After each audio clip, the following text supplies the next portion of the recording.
main nih, ceritanya main gitu. Terus dia bilang, gue mau lihat kamar lu deh, di mana kamarnya? Kata, ini kamar gue. Mana dapurnya? Saya liatin semua ruang yang ada di rumah itu. Sampai dia bilang, gue minta teh pokoknya yang panas sama obat, katanya gitu. Nah, kenapa lu pusing? Pusing gue lihat rumah lu, katanya gitu.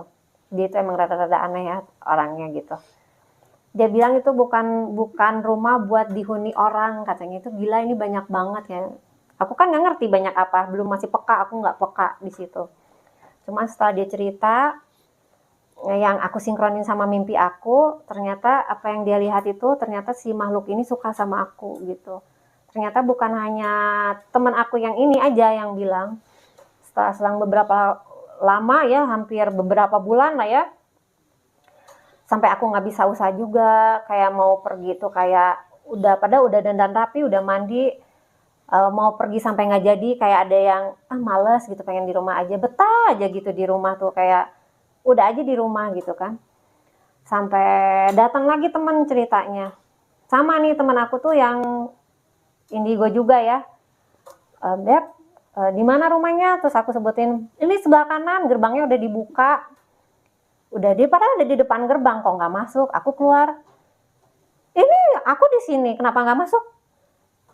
Enggak, tadi yang dilihat bukan rumah, katanya. Jadi yang dilihat itu bukan rumah, tapi kayak gubuk lusuh banget yang ada di sawah yang nggak bisa dipakai, yang nggak ada pintu, nggak ada jendela. Jadi yang dia tuh kayak gubuk yang nggak kepake terus berantakan gitu. Jadi bukan rumah. Nah kan aku aneh ya. Sementara dia mau masuk ke rumah aja nggak bisa langsung masuk.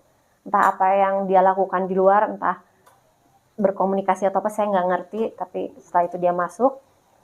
Dan setelah masuk pun ya ternyata memang banyak hal seperti itu yang saya bilang di mimpi juga, yang akhirnya memang sesosok makhluk yang besar tapi banyak bulu ya, mungkin jin kali ya. Satu lagi ya makhluk halus, tapi memang kata teman saya tuh, yang kalau yang satu itu emang ganteng, katanya perawakannya besar tapi ganggu katanya. Terus si makhluk ini tuh paling seneng rambut saya diurai. Ini bidadari saya, katanya, nggak boleh kemana-mana.